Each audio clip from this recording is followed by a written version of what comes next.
Hello, everyone, and welcome back to another episode of my Sims 4 Covenant Legacy Challenge. My name is Ronald the Simmer, and this is episode 3.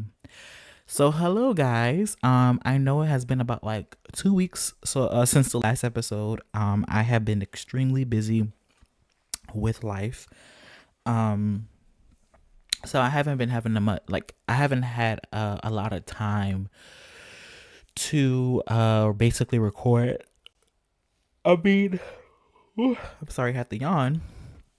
But I can like squeeze in some time to record, but because I have story plans, it take me a little bit longer to basically pull out an episode or make one, I should say, because I have story bits and I have to make scenes and stuff like that, which probably after episode 5 there will be little basically short forms of storytelling in the episodes, like machinimas and stuff of that matter, just so that I can push out some videos for you guys better. Um, but I am going to try to record at least 2 videos tonight, because it is like currently, like, what time is it? It's like 8:39 p.m. So I'm gonna try to record 2 episodes before I do basically end the episode. So, guys, right here we do have Lady Marcella and Thea Crescent, guys, who has aged up into a teen. This is how she looks. She's very pretty in my opinion. I love her little short hair that she has here, but she's come here, guys, to into this basically. Oh, I didn't even show you guys, but this right here is the Tavern of the Queendom. I put it right here in the city of Windenburg, technically Sirius, where we're gonna pretend like it is. We're gonna pretend like it is Sirius, because it's technically Windenburg. But yeah, we put it right here, in the city of Sirius, and the queen is currently, like, just having a good time here. Because the straws were here. Well, one straw is here. Technically, they did have Chad, Lord August, and Lucifer here, but they all left. Very aggravatingly so. But Vlad is here. I made sure that he at least stayed. She wants to kiss someone. Okay, we can do that. Let me see actually. Oh, the person she has the highest romantic relationship with is Victor, but she does want to kiss someone. But guys, we are here at this tavern because the queen wanted to basically get out. I especially wanted to get out because we have been locked in that castle for months, just in the game. Like I needed to get out of it. I wanted to change the scenery up. It is like 10 at nighttime, and that's only because the queen wanted to visit the Strides or have like a bit of a meeting with them before they did leave. Because as we all know, earlier in the day, the queen did a big announcement declaring her husband officially the prince consort of Sirius. But right now, guys, she's gonna go ahead and share the big news. I'm gonna pretend like she's sharing it with Vlad, but she's basically gonna tell everyone that she is indeed pregnant. And the father, guys, the father is, of course, as we all know from last episode, Prince Victor. I'm very excited to see what our queen is going to end up having. I'm hoping and praying that we do get a prince. But from the rate that the queen has been going, I don't think that we're ever going to get a prince from her. She has been so successful with having daughters. Um, but yes, I guess since we are here, we can talk about like Lucifer is here. Okay, good. Okay, we can go ahead and share the big news with our brother-in-law as well, right? So go ahead and share the big news with him. Tell him that you are indeed pregnant. You can come over here and hug your brother.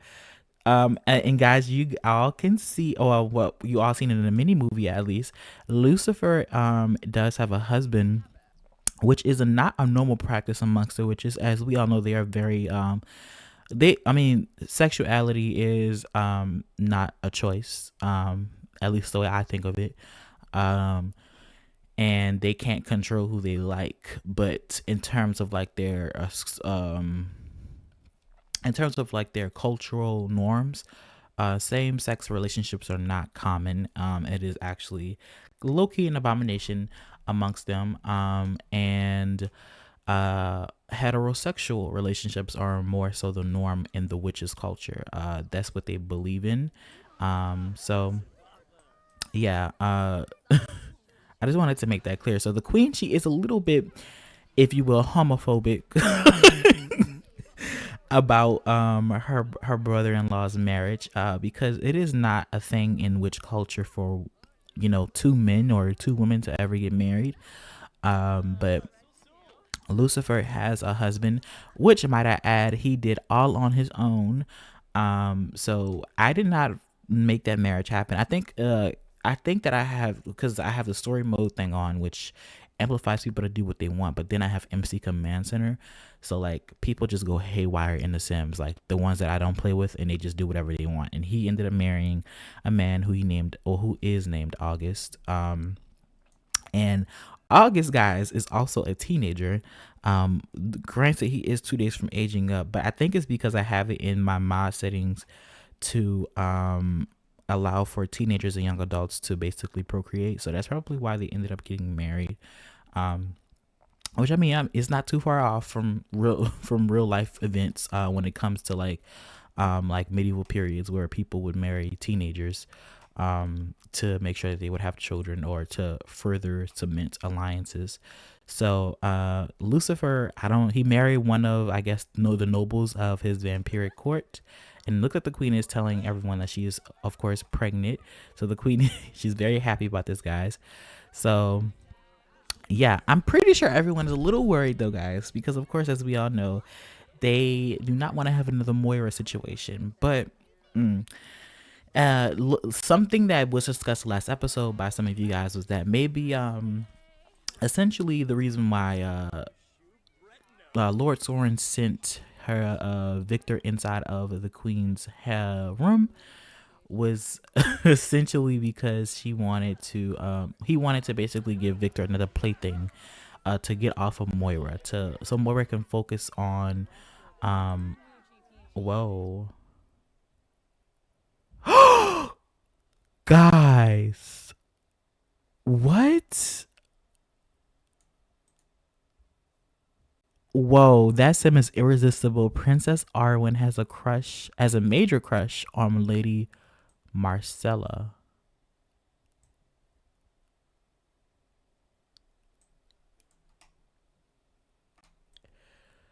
Arwen, that is a woman twice your age. Oh my god. That is so gross. Ugh, okay. Marcella. Okay, so I'm gonna take this, guys, as a sign, because I never really get to play with same sex relationships in this part of the game, but I do want to eventually.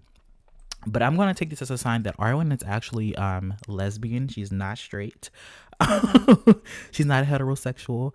And I'm gonna probably incorporate that in the story in some type of form or fashion. But she has a little bit of a girl crush on one of the elders of the queendom, which is interesting. Now, this is not Marcella's feelings, but this is definitely how Arwen feels, and she has a bit of a crush on Marcella. She's a very beautiful woman, so understand it. So this is interesting, guys. I kind of like that idea. We're not gonna make them interact in a romantic way, because unless Marcella has interactions, I'm not going to do that. But Arwen definitely does have a little bit of a thing for older women, it looks like. Interesting.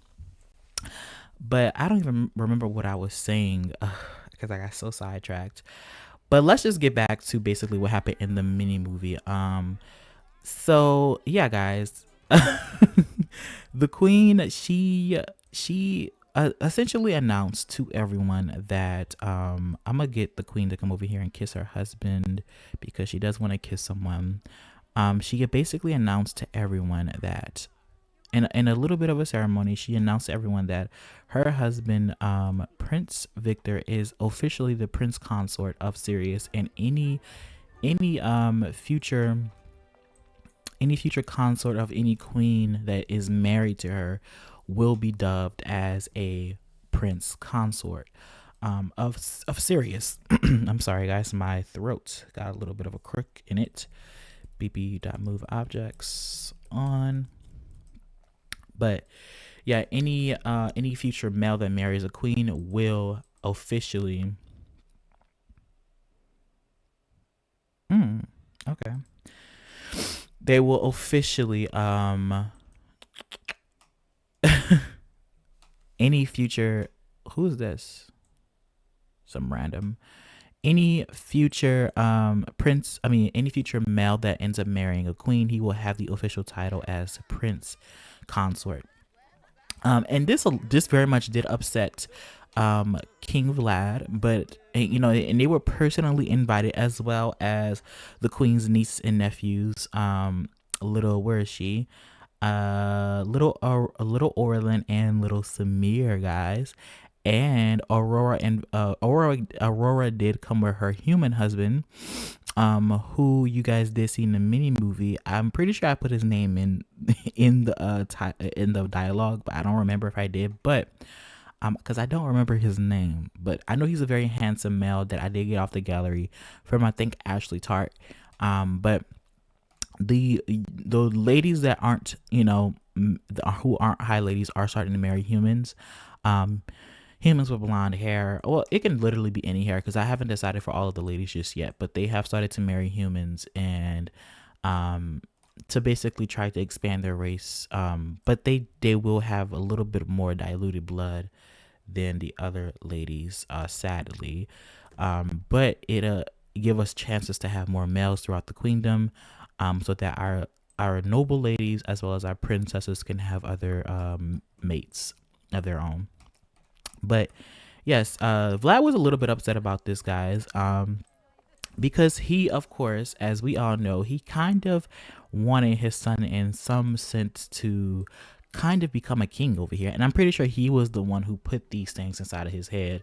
And when he was invited to what I'm pretty sure Vlad thought it probably would be some type of coronation for his son, which technically it was a coronation, he was not called a king. And the queen looked Vlad directly in in his eyes when she said it, and she said basically there isn't and will never be a king of Sirius, and there will only ever be princes. And Victor is one of those princes. He will not get the title of king ever, and that goes for any other future consort to any queen in the future. So, not Jaleesa making her way over to the tavern, guys. This is interesting. Now she is banished from the castle, but that does not mean she's banished from anywhere else in the queendom. She has the right to come here if she wants to, but here is our beautiful Jaleesa. We have not seen her in ages. I guess we can get the queen to go ahead and do a friendly introduction to her sister-in-law. She has not talked to her in forever, that they don't even have a relationship anymore. Um, so go ahead and do a friendly introduction to her. She's banished from court, but not from other places within the queendom. I'm not gonna do that to her. Um, but yeah, I did definitely find that interesting, guys. Uh, Vlad is very much upset. But he's playing it cool, of course, because he can't do much about what is going on. He is not the king of Sirius. He's the king of Hollow. Um, but I'm pretty sure he's probably a little bit happy with his son. Can we tell them to go home? Let's see. Let's see. Because I never told them to come here in the first place. I don't know why the pets did come. Now, also another thing that did happen, guys. After a few hours after basically the queen celebrated, well, I wouldn't say celebrated, but more so declared her husband as a prince consort. um Princess Daiganira and uh let me see, MC cheats. Let's see, makes him leave because I cannot stand this. But I'm gonna get, yeah, Victor's gonna go ahead and hold her stomach for a little bit or feel it. But Daiganira was basically congratulating her sister in the libraries on her fantastic job of essentially declaring that they will never be a king of Sirius, and um telling her that she did great, that For now on, there will never be a king of this land. Oh, here is a lady. Here is a lady. Jalisa Aurora's Mistress Aurora's husband, Kason Sunneth. I forget his last name beforehand, but this is how he looks. I think he's a pretty handsome male. I did give him a bit of a makeover. He has green eyes, guys, human green eyes, and he has his platinum blonde hair that he already did come with. So I thought it was like a nice touch. He's definitely more paler than most of our ladies here, but I think he's a nice addition to the queendom here. Basically, after the queen went ahead and after Dynira went ahead and congratulated her sister on those things, the queen made a comment basically saying how, you know, she thanks the goddess for this. And Dynira was a bit taken aback. I'm pretty sure she's been hearing stuff like this her whole life, but she never really, took the time out to correct anyone about this. But this time she, for some reason, did. And I don't really remember exactly what I've written down in the mini movie, but I know that she something along the lines of basically saying, "Why not thank yourself? It is you who did it, not the goddess," is what she essentially was saying. And the queen was definitely taken aback by this because, how could you ever say that the goddess did not guide us through this? It was the goddess. The goddess is all knowing, essentially, is what the queen was saying. She is the goddess. She helped me get these thoughts into my head, and that is the reason why we are the way we are in the position that we are in now. I was able to basically declare my husband as a prince consort, and in truth, those ideas were created by Dynira herself. But Dynira was basically making a comment of, why not thank yourself for that? The goddess didn't have anything to do with what that she didn't have anything to do with your own thoughts, well, what your own thoughts processed or created, or what your actions did, how you got to where you got. She basically said this is all you, not the goddess herself. And the queen just could not agree with that. And by the end of the conversation, guys, Dynira basically she basically said, in so many words, Dynira basically announced that how she would prove to her sister that how powerful their people are without the she just went to get her first thing of food. But I said, are you going to eat again, queen? But she basically was trying to tell her sister basically how powerful their people are without the idea of the goddess and things of that matter. And look at Dynira hugging her daughter Amelia. That is so cute. Isabel's here. But yeah, she was telling her sister that she would prove to her, may not be today, may not be tomorrow, maybe years from now, but she would prove to her sister that they are more powerful than she think, and that the goddess has nothing to do with it. She's made up. It's basically what Dynira was saying to Queen Elodie.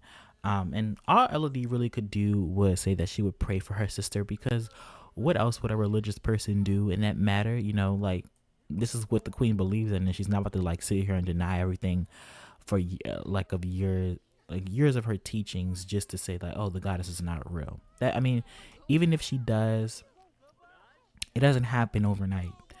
Religious people don't just stop believing in whatever they believe in overnight. It happens over time. And I don't think the queen ever will. Like, her mother was religious, she's religious, and I'm pretty sure because she is a queen, she has this idea that she is divine by all right.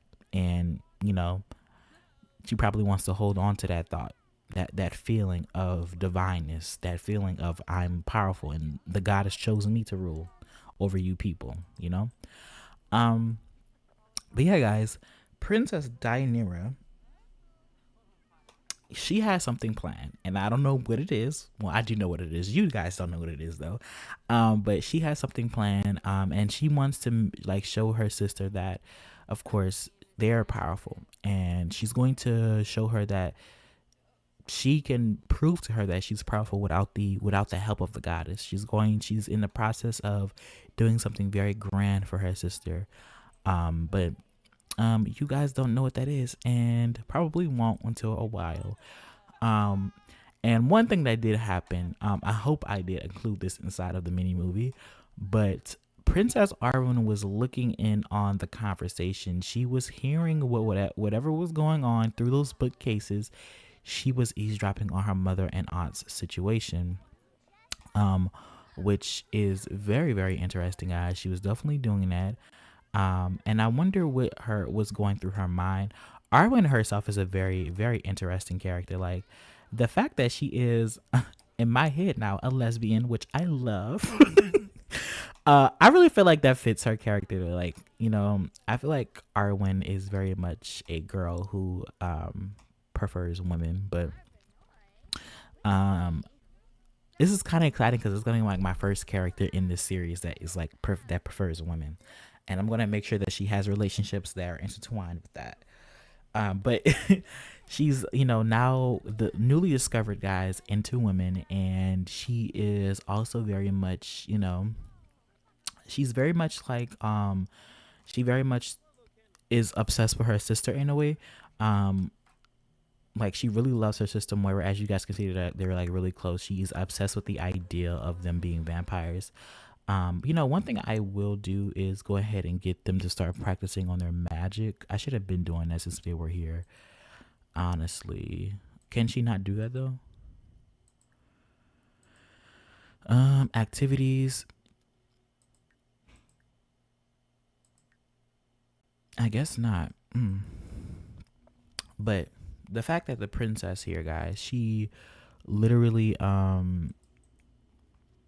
she's obsessed with her sister. Not in an unhealthy way, but in a good way.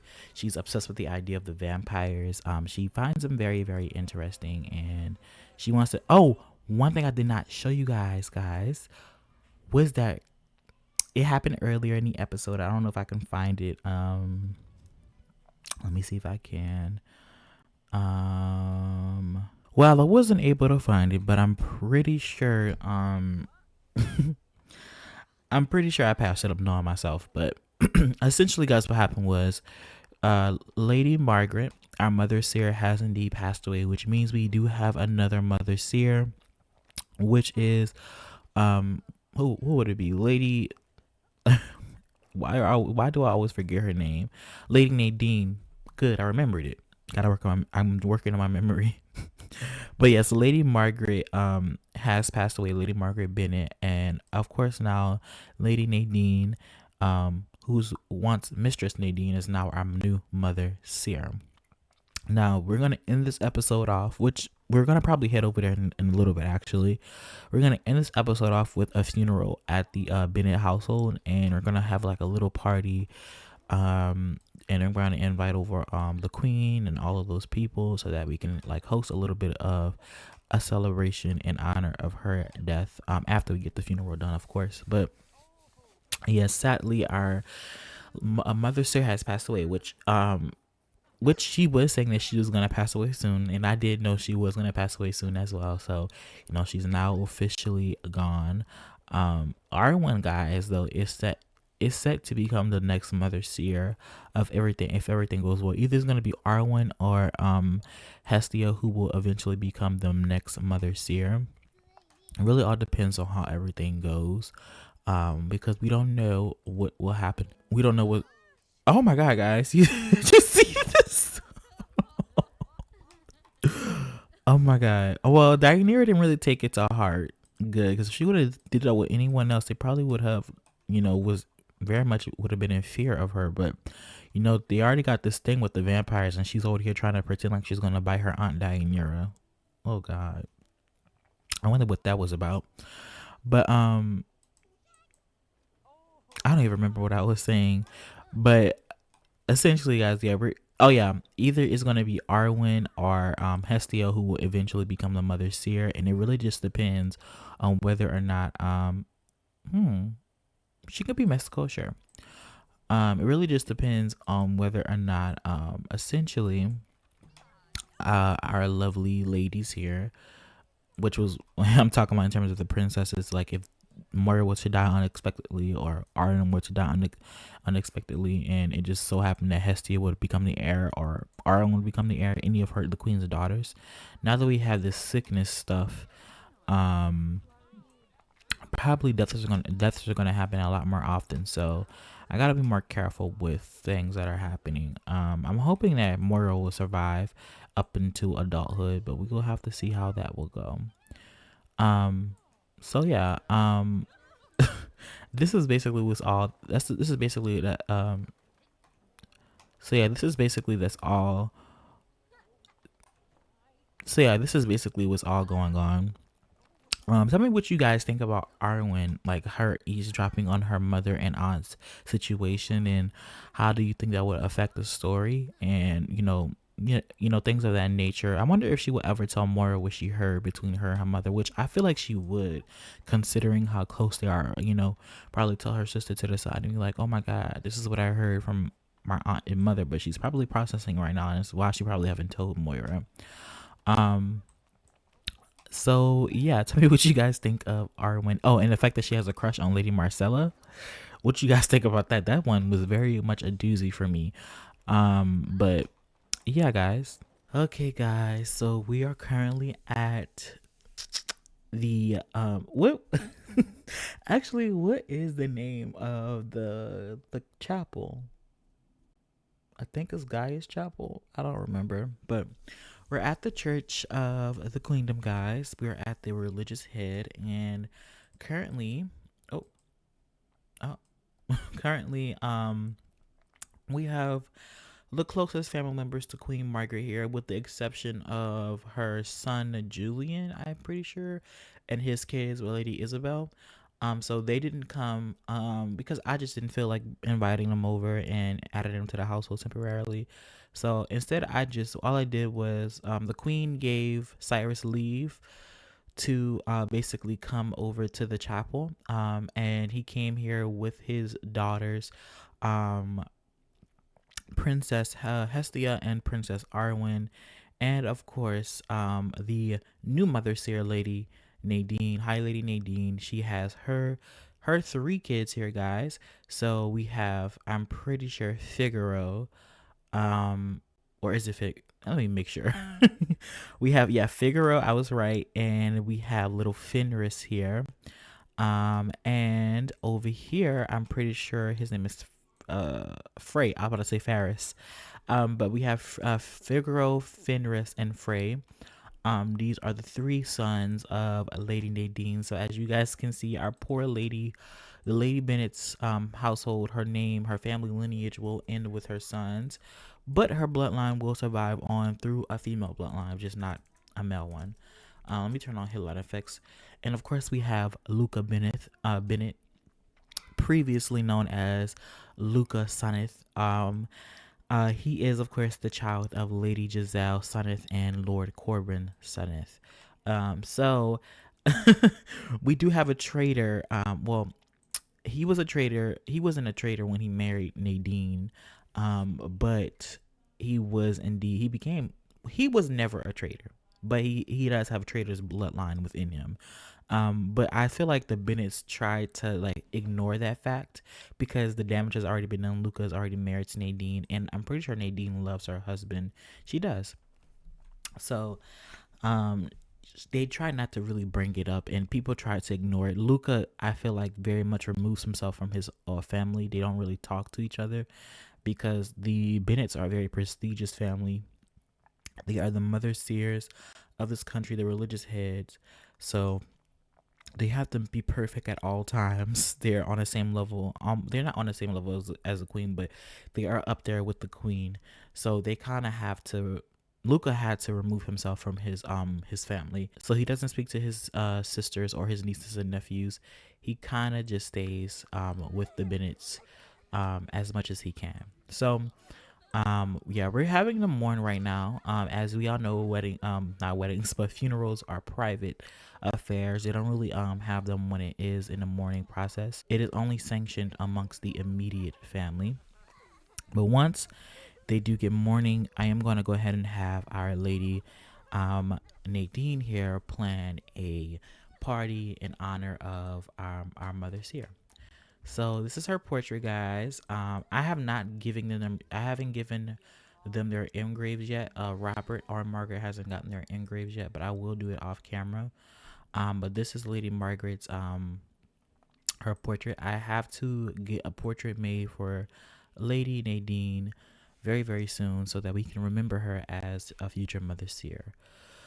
So let's see. Let's do a house party here. And we're gonna go ahead and make all of them hosts. And let's see here. So I'm probably gonna cut here.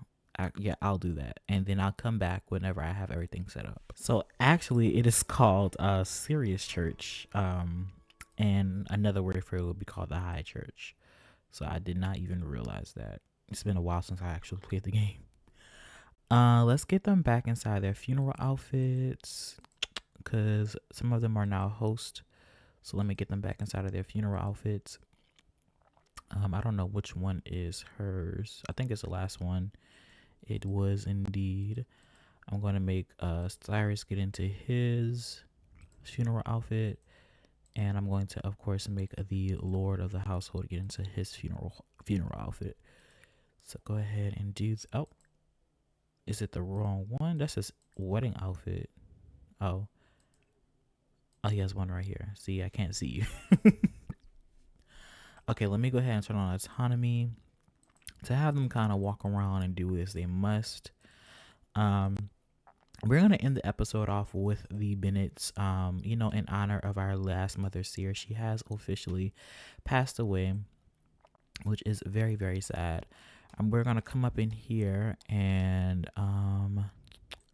I might turn on some music. Let's see, turn on Baroque music. And then we can go ahead and come up here and get Nadine to serve the assortment here. So that when a guest come over, they will have food.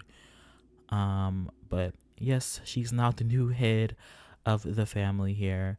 We're going to go ahead and get our Princess Arwen here to come over here and do a little bit of a dance. Let's get everyone to kind of come up in here, actually. Just come and listen to the music. How about that? And little Figaro and Fenris can come up in here as well and dance with their cousins. I think that'll be fun for them. Oh my God, the queen is here. So I should get not the princess, because they're not princes, but I should get indeed the little boys here to kind of meet the queen, because guys, one thing that is interesting amongst the little boys here is that these two, Fenris and Figaro, this is Fenris and this is Figaro, they will be a part of the concubine ball when the time does come. So I am going to go ahead and get them to greet our queen here. I think this will be a good time to introduce them. So let's get that started. And the princess can go ahead and hug her mother. I'm glad the queen did come, because they usually don't come to the gatherings. Hestia can go ahead and also hug her mother. Lady Luna has also come, which is nice. So let's see. Let's get Nadine to thank her for coming. Or is there like an option for that? Wait, I just noticed something. They're very close. Are they related? I wonder if they're not related. So unless they are, let me see. Super siblings. A great relationship with ally sibling. Blood or not. A great relationship with ally sibling. Is it because I wonder if they have maybe they did this autonomously. Yeah, they're not related. They're not even related by marriage. So they just it looks like Luna and Nadine are just really good friends naturally, which is really cool. Let's just go ahead and get her to hug her good friend then. That's really cool. I never knew that was even a thing. Oh my God, look at Lord Robert. Oh, that's Lord Edmund Starr. I invited him. That's actually her father. Oh, okay. I didn't even know I invited him. Um, okay. That's interesting. Where's Nadine going? She's going to chat, but she's going in here to chat. Okay, that's odd. You can come up in here and dance with our guest here. I wonder if the boys have met the queen. Has Fenris met her? He has not met Queen Elodie yet. Let's try to get you to do a friendly introduction to her. Oh, it looks like he has now. No, he hasn't. Do a friendly introduction to the queen. Figaro, have you met her? You have, which is good. Figaro does age up in one day, guys. So we're going to get to see him become a teen in time for the concubine ball. I think that'd be really, really cool and fun. It's really, really sad that our mother Sarah has passed on. Oh my God. And the Lord Father is here, Lord Soren. So let's go ahead and thank him for coming. He is a very prestigious figure here. We can go ahead and also, oh my God, and Lady Dianira, or Princess Dianira is here. So let's go ahead and, what is a good introduction for her? Let's go ahead and do a Tamarani introduction to our princess here, and then we can go ahead and get Princess Arwen to, um, I guess, hug her aunt and thank her for coming to her grandmother's funeral. Cyrus can also go ahead and thank. Let's see. Let's go ahead and thank Dianira for coming, as well as Queen Elodie. Thank your woman for coming to your mother's funeral. She did give Cyrus leave to come. Little little Frey here is just bobbing to the music. Okay, this is really good, guys. I'm happy that the game. See, I knew it was a castle, guys. I just knew it was a castle, because my game is working perfectly fine off of that 64 by 64 lot. But as soon as I get on it, it just runs extra slow. Everything seems to be going fine now, which makes me want to play the game a little bit more. So I might in episode 4 try to stay off of that lot, because I just want more things to be done. But I'm having a lot of fun. Like, the Bennets are getting to know some of the other nobles here. Lord, who is this? This is Lord Julian Star. So that is Lady Luna's husband. Oh, look at this little Hera. Okay, so let's get Nadine to meet Hera, because this could be future spouses to her children. So this is all to be taken into consideration, and definitely one of Figaro or Fenris will have to marry either Arwen or Hestia. Because if Hestia will become the mother seer, I don't know if I told you this in my rules, guys. But yeah, I don't know if I ever say this in my rules, guys. But did you guys see that? Luca was talking to his son Frey, and he kind of hit him. That was cute. But essentially, okay, so for example, Nadine, I'm gonna use the Nadine for example because she is going to be the example. She's gonna be the first High Ladies line that will indeed die out with a female bloodline. So the Bennets, after Nadine passes away, are going to cease to exist. Oh my God, I almost forgot about her burn scar from Lady Giselle's attempt to, like, basically, I wouldn't say murder her, but she definitely tried to. She started the fire and then tried to save Nadine. But like I was trying to say before I got sidetracked, Nadine, if she had any sisters, the line of succession would have reverted to her sisters. But because she has 0 sisters, the line of succession will revert to her sons. And in doing so, her sons will all have to, well, unless one of them becomes a part of the concubine ball, or both of them, at least one of her sons will have to marry the next basically heiress to the Bennett family, to the high church. So either that would be Arwen or Hestia. And so Fenris or Figaro will marry either Arwen or Hestia.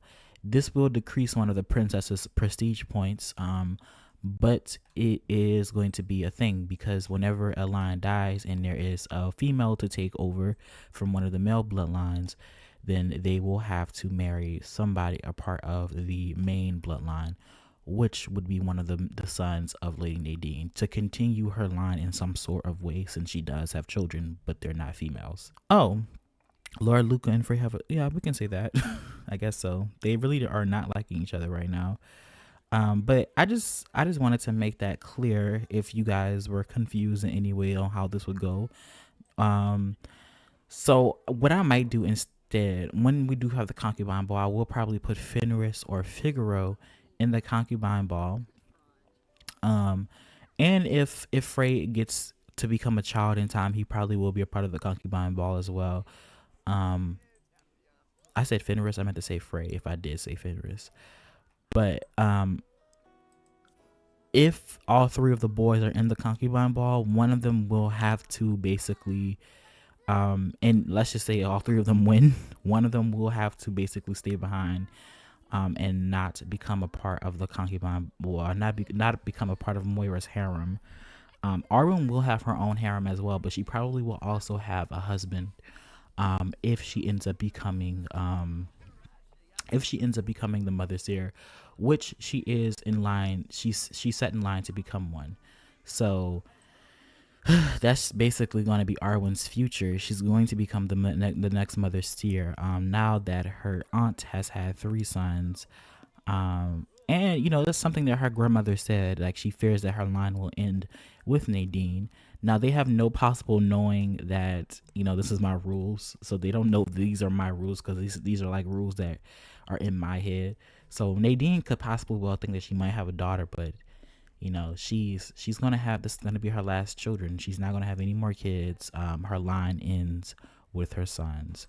Um, so really and truly, Arwen doesn't even know she's going to be the heir. Yes, they can be jokesters. Oh, that's cute. Really and truly, Arwen doesn't know she's going to be heir. She probably thinks that her aunt is going to have another kid or so. But we all know that Arwen's going to be the next heiress, to the High Church, which I find very interesting. I'm excited to see how that will go in the future. Um, let's go ahead and get them to grab themselves something to eat here. It's nice to see that Cyrus is out of the I'm sorry, I ate earlier, so I might be belching a little bit. Um, it's nice to see that Cyrus is out of the castle, considering he's always actually cooped up in there. Because my idea of the harem, guys, is that essentially they are highly protected consorts of the queen, essentially property. It is a prestigious thing to become a concubine, but you, in extension, become a property of the crown. And unless you're like a lord father, which Soren has become, he has a lot more freedom than he used to. They are essentially like restricted to the harem or the castle. They really can't leave the castle. Cyrus can become family oriented. I like that. They really are restricted to the harem, and they don't have like a lot of essentially rights, if you will. And I kind of based it off like real life harems, where they would have sultans, and their sultans would have many, many concubines. They had more concubines than the witches did. They had like thousands of concubines, and only the ones that had children for the sultan were considered like sultanas, which would be like queens. And they wouldn't even be official queens. They would be, because they wouldn't be married to him. They would basically just be essentially just hire concubines that had like more power because they had children for the sultan. And so they were given the honorary title of like sultana or something like that. And some sultanas did rise to become official spouses to the sultans, but not many of them. And there was a whole age of sultanas. They call it the rise of the sultanas, I'm pretty sure. I don't really remember what it was called, but there was a whole thing around the fact that women did rise up in the Ottoman Empire, and there was like a whole age where sultanas were actually marrying the sultans. Some of them, it would be one sultana. Sometimes I think it was more than one sultana that would marry, but some sultanas did in fact marry the sultans, which I've wanted to incorporate that in some type of culture surrounding the witches. And the witches, they do have concubines, but they don't really have as many as the sultans of the real world had. They have 3 to 6 concubines. They can have 3 to 6 concubines, and those concubines, and these concubines are not considered kings or queens. They're just considered consorts to our queen, and maybe one of them may rise to become a lord consort, or not a lord consort, but a prince consort of some sort. But they are official. They're just merely consorts to the queen, and they don't have as many rights as a prince consort or a lord father does, like Lord Soren. Lord Soren used to be a mere consort, but of course, since his daughter became queen, he has more rights, and he has more freedom than he used to, and he's now a lord. He's now a lord consort. He's now an official lord. He used to be a master. He never was really a master because he was never a what would it be called? He was never a child of a high lady. He came from the old world. Soren is from the old world, and he was always just consort Soren until, of course, his daughter became queen, and now he's Lord Soren, which makes him have a lot more freedom than he did in the reign of Queen Orlin. But that's just my image of how essentially the concubine system works. Like, the concubines don't have like a lot of freedom. Cyrus right now, probably when he was a master, he's still considered Master Cyrus, but probably when he was like a young boy, a teenager even, he tended to be at court. I mean, not at court, but he tended to have more freedom. But now that he is a consort, a low consort of essentially Queen Elodie, he doesn't have as many freedoms as he used to because he is a highly protected person. Um, this his breeding stock is very precious to the queen, and she tries to keep her consorts as protected as possible. He is a he's essentially like a husband to the queen, but he's a low husband. He's not an official husband.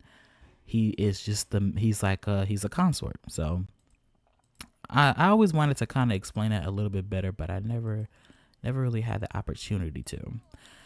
Um, or had the time, I would say, and I usually would forget to talk about it, honestly. But I mean, if you guys ever wondered what like my definition of concubines were, and like basically how they played a role in this society, like that's basically what what it is. Like, Cyrus was basically given permission to come to this funeral. If the queen if the queen didn't want to give him permission, she could have just said no, but she didn't. She allowed for him to come mourn his mother, and she allowed for her daughters to basically go with their father, travel with their father to the high church. She is a nice a nice queen. So yeah, Cyrus, he has the privilege of coming to see his mother's and mourn his mother. But that's essentially my thoughts on that matter. But anyway, guys, this episode has gone on long enough. My name is Ronald the Simmer, and I will see you guys next time. Bye bye.